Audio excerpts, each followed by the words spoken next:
I remember when surveillance cameras first became prevalent and there were people concerned about our right to privacy.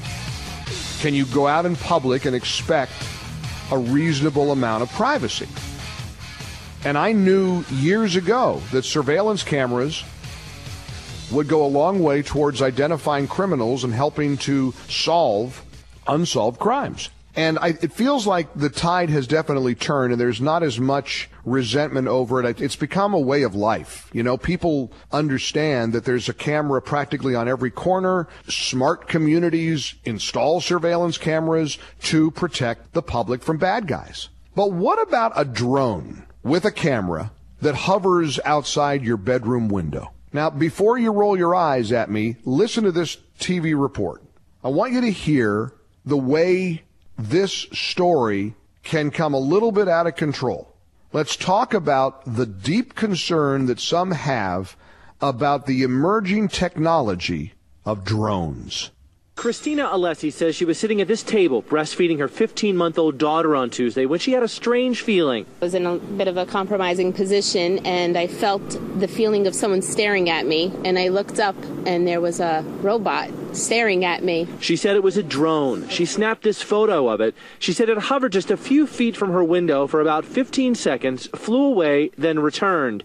And she said she could see the lens on the drone. It was staring straight at me. Alessi says her fear is that the drone recorded her. It seems like a pervert to me. She reported the drone to her building management, but first she called her husband, who wanted to exact some revenge. And I told him what happened, and he says, well, get a broom and swat that thing.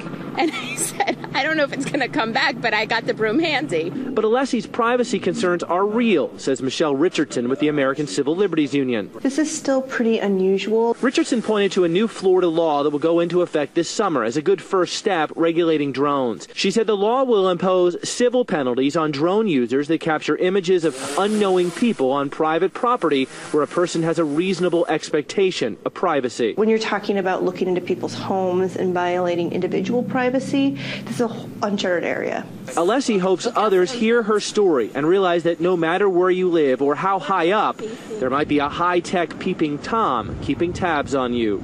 I think it's scary. I think it's a little nerve-wracking that you can't do what you want inside your house without knowing something is out there watching you do it.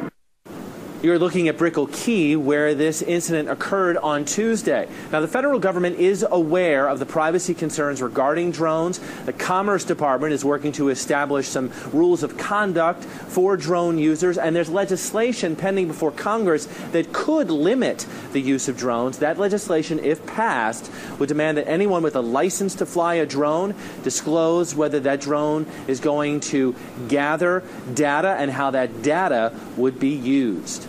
In Miami, Kerry Codd, CBS 4 This Morning. Isn't technology great? Ain't technology grand? So what do we do about drones? TV stations are now utilizing drones. I was watching a local newscast a week or so ago. Now they've got the ABC-7 drone, and it's flying around crash scenes and hovering over fires. Got the big logo, the ABC logo on the side of the thing, and it's flying around with a camera. It's becoming a very exciting technology for some, too exciting, I'm afraid, for others. So as somebody who likes the idea of surveillance cameras that the police use, what about cameras on drones used by perverts? What about people who want to snoop on other people, invade other people's lives this way? Maybe you live in an apartment building, maybe you're in a house, and you have a drone hovering outside your window to peep into your home to see what you're up to.